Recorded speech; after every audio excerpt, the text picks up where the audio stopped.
may gagawin akong Hyundai Accent. Ayan, mag-start. Tingnan natin, diagnose natin guys kung anong sira. Start natin.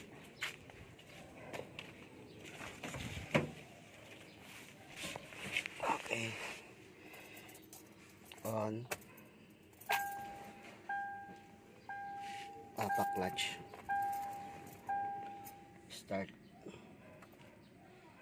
Yan guys, walang reaction. Tingnan natin yung fuse, relay, starter, kundi yung switch dito sa clutch, baka sira na, walang reaction. Ulitin ko guys. On, papa clutch, start. Yan guys, walang reaction.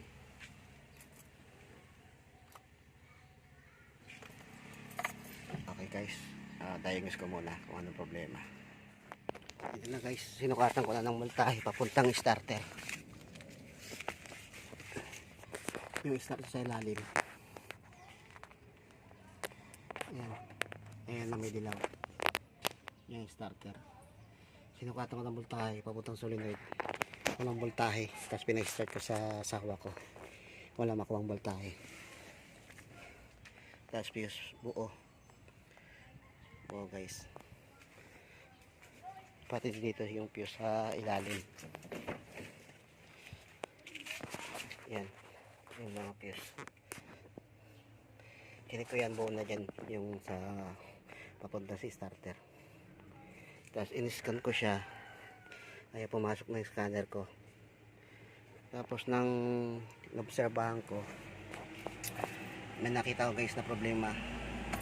Pag inon mo, dapat on na yung check engine. Hindi siya nag-on.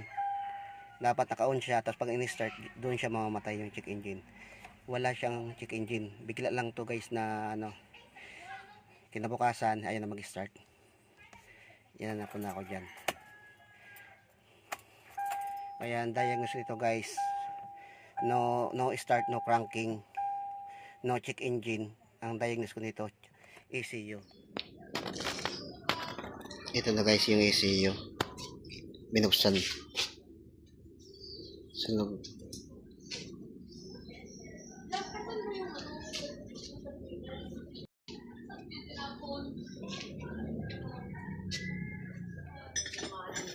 Ito na guys, na repair na yung ECU.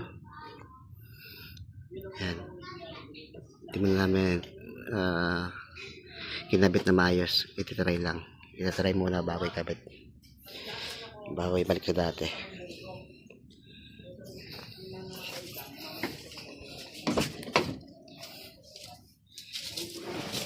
Ito guys yung sinasabi ko na check engine dapat.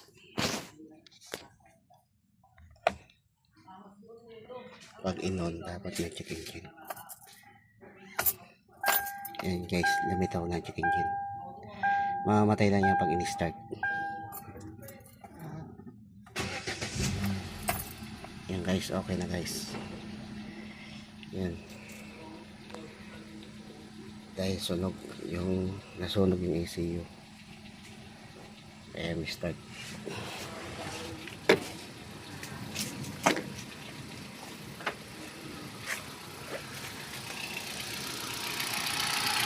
Yan guys, start na.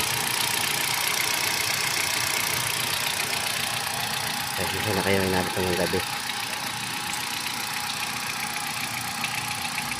Okay guys, nag-start na. Hanggang dito lang dito. Thank you.